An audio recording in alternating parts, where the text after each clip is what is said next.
وہی اللہ ہے جس نے 7 آسمان تہ بتہ پیدا کیے، تو خدائے رحمان کی صنعت میں کوئی فطور نہ دیکھے گا۔ صنعت میں، تخلیق میں، کاریگری میں کوئی فطور، کوئی خامی نہیں دیکھے گا۔ سو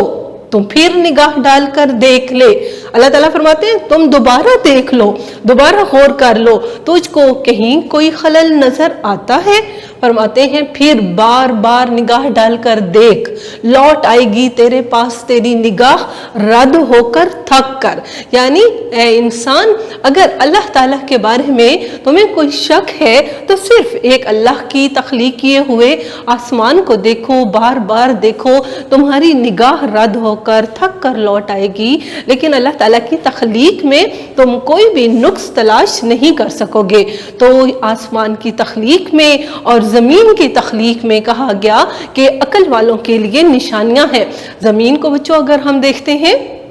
تو اللہ تبارک تعالیٰ نے زمین کے اوپر دیکھیں کتنی مخلوقات کو آباد کیا۔ اللہ تعالیٰ نے یہاں پہ زمین کے اوپر جو پہاڑ جمود کیے ہوئے ہیں، جن پہاڑوں کو قائم رہنے کا حکم دے دیا گیا ہے، جو سمندر اپنی ایک وسعت رکھتے ہیں زمین کے اوپر، اور زمین کے اندر بسنے والی جو مخلوقات ہیں، ہم ان سب کو بھی جب دیکھتے ہیں اور اس زمین کی تخلیق کو دیکھتے ہیں تو ہمیں اس میں بھی ہمارا رب دکھائی دیتا ہے۔ ہمیں ایک چھوٹے سے پھول کی بناوٹ، ایک چھوٹے سے پھول کی خوشبو اور ایک چھوٹے سے پھول کی رنگت میں بھی ہمارا رب دکھائی دیتا ہے۔ تو کیونکہ اللہ تعالیٰ کو دیکھنے کے لیے ظاہری آنکھ کی نہیں بچوں، اللہ تعالیٰ کو دیکھنے کے لیے ایمان اور یقین کی ضرورت ہے۔ اور جب ہمارا ایمان ہے، جب ہمارا یقین ہے کہ اللہ تبارک تعالیٰ موجود ہے، تو پھر آپ کو آپ کا اللہ اڑتے ہوئے بادلوں میں بھی دکھائی دیتا ہے، پھر ہمیں ہمارا اللہ برستی ہوئی بارش میں بھی دکھائی دیتا ہے، پھر ہمیں ہمارا اللہ آسمان اور زمین کی تخلیق میں بھی دکھائی دیتا ہے۔ اور بچوں قرآن مجید میں ایک اور موقع پہ اللہ تبارک تعالیٰ فرماتے ہیں کیا اللہ میں شک ہے جس نے آسمان اور زمین کو بنایا؟ یہاں پہ اللہ تبارک تعالیٰ سوالیہ انداز میں بات کر رہے ہیں کیا اللہ تعالیٰ میں شک ہے جس نے آسمان اور زمین کو پیدا کیا؟ بچوں ہم آسمان کی وسعت کو دیکھیں یا ہم زمین کو دیکھیں، زمین میں بسنے والی ہم اللہ تعالیٰ کی مخلوقات کو دیکھیں، اللہ کی تخلیق کی گئی چیزوں کو دیکھیں، تو ہمارے اللہ، ہمارا پروردگار ہمیں ہر ایک چیز میں دکھائی دیتا ہے۔ اور پھر دیکھیں دوسری جو بات کی گئی ہے وہ تخلیق زمین ہے۔ ہم نے ان تمام پوائنٹس کو 1 بائی 1 بیان کرنا ہوگا۔ پہلے ہم نے تخلیق آسمان کی بات کی، اور پھر دیکھیں یہاں پہ والارض اور تخلیق زمین۔ وَفِي الْأَرْضِ لَآيَاتٍ لِلْمُوقِنِينَ فرماتے ہیں اور زمین میں بہت سی نشانیاں ہیں یقین کرنے والوں کے لیے۔ اس کو شاعر نے بڑے پیارے انداز میں بھی بیان کیا ہے، بنائے اپنی حکمت سے زمین و آسمان تو نے، دکھائی اپنی قدرت کے کیا کیا نشان تو نے۔ اب ہم جب زمین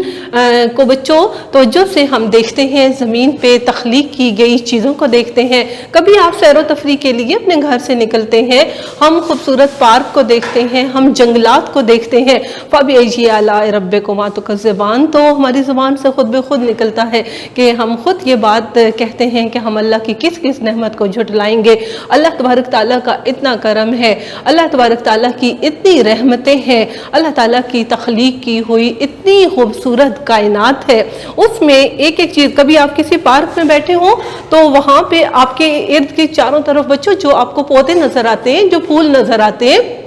کبھی غور کیجئے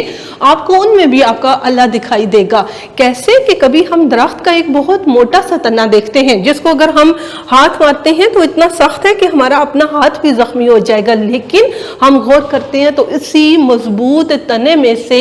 بہت نرم و نازک کونپل نکلتی ہوئی ہمیں نظر آتی ہے جو کہ سبز رنگ رکھتی ہے، جو بہت نازک ہے، لیکن یہ دیکھیں یہ اللہ کی قدرت ہے کہ وہ واقعی ہی مدہ زمین کو آباد کرتا ہے اور اللہ تعالیٰ اس میں جان ڈال دیتا ہے۔ تو اللہ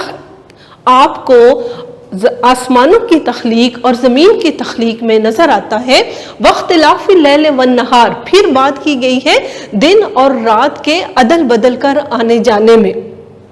جس طرح ہمیں آسمان کی تخلیق میں ہم اگر دیکھنا چاہیں محسوس کرنا چاہیں آسمان کی وسعت میں، آسمان کی تخلیق میں، سات آسمان کے تہ بتہ پیدا کرنے میں، زمین کی گہرائی میں اور سمندر کی وسعت میں، اس کے اندر اللہ تعالیٰ نے جو انسان کے فائدے کے لیے سامان پیدا کیے ان کو ہم دیکھتے ہیں، یا پھر ہم رات اور پھر رات کے بعد دن کا آنا، دن کے بعد دوبارہ سے رات کا ہو جانا، اور یہ اسی طریقے سے اللہ تعالیٰ کے حکم سے اس نظام کا چلنا، اس میں بھی عقل والوں کے لیے نشانی ہے کہ کوئی موجود ہے جو اس نظام کو چلا رہا ہے۔ یہ خود بے خود نہیں چل رہا، بلکہ اس نظم و ضبط سے چلتے ہوئے نظام میں کے پیچھے کوئی بہت بڑی ذات ہے۔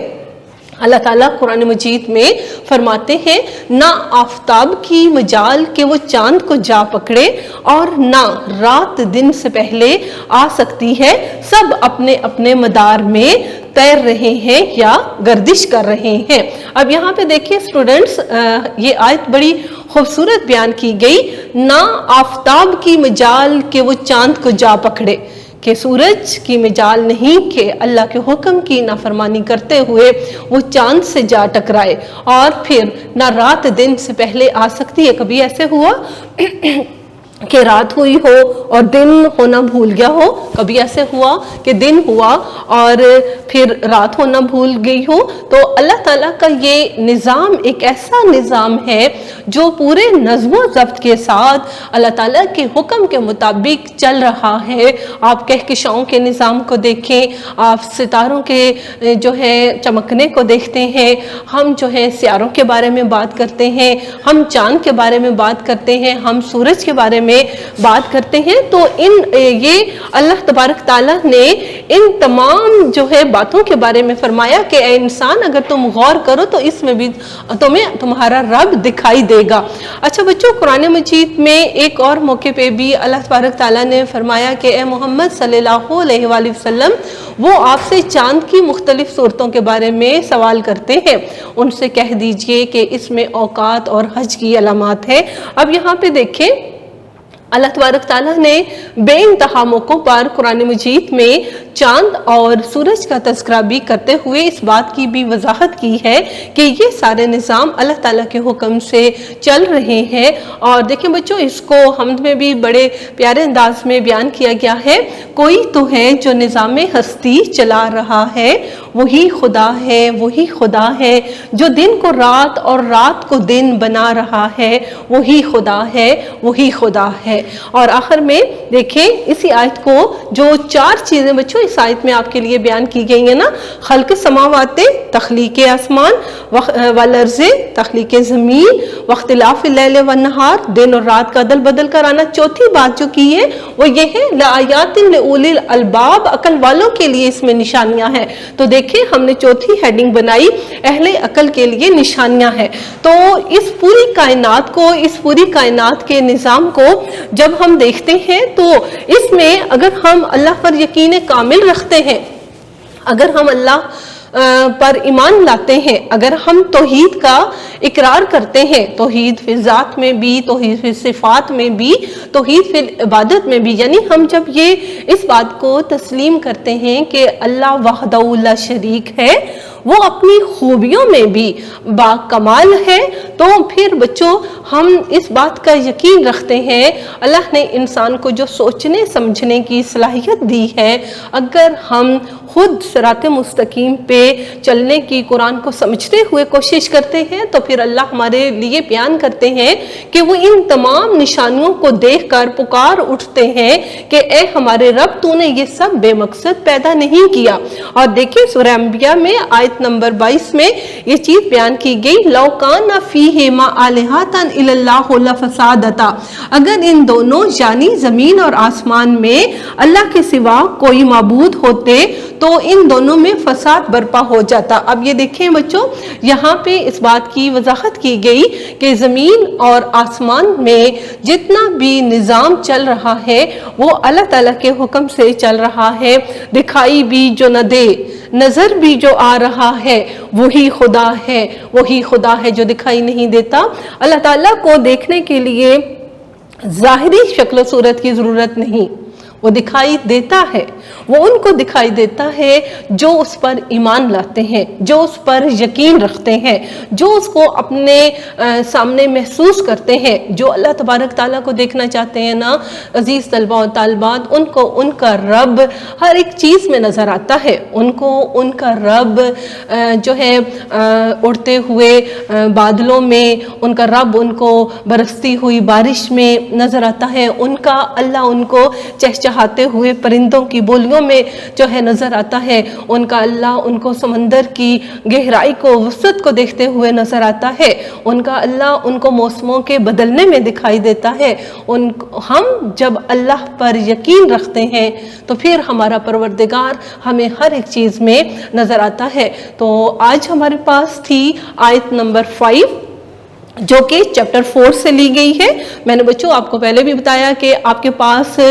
ٹوٹل 12 آیتیں ہیں جو کہ آپ کے چیپٹر 4 میں شامل کی گئی ہیں، اور ان 12 آیتوں میں سے آج ہم نے آیت نمبر 5 پڑھی ہے، اور پھر ہم نے اس کی تشریح، بیٹا آپ لوگ اس کی جب تشریح کریں گے تو اس طرح سے حوالہ قرآن دیتے ہوئے اس کو ایکسپلین کیجئے، حوالہ قرآن دے خود سے بھی اس کو ایکسپلین کیجئے، اور 20 منٹ کا ٹائم آپ کے پاس ہوگا۔ اگر فیڈرل بورڈ کے ایگزامز کی ہم یہاں پہ بات کرتے ہیں تو کوسچن نمبر 2 کے لیے آپ کے پاس تقریباً 20 منٹ کا ٹائم ہے، اور 4 نمبر کا یہ سوال ہے، تو کوشش کیجئے کہ چاروں ہیڈنگز پوری کرتے ہوئے آپ ٹائم کے اندر اس کوسچن کو پورا کر سکیں۔ ہماری اللہ تعالیٰ سے دعا ہے کہ وہ ہمیں قرآن مجید کو پڑھنے کی، قرآن مجید کو سمجھنے کی توفیق عطا فرمائے، اور قرآن مجید کے مطابق اپنی زندگی گزارنے کے لیے اللہ تعالیٰ ہماری مدد فرمائے۔ اللہ پاک آپ سب کا حامی و ناصر ہو۔ السلام علیکم۔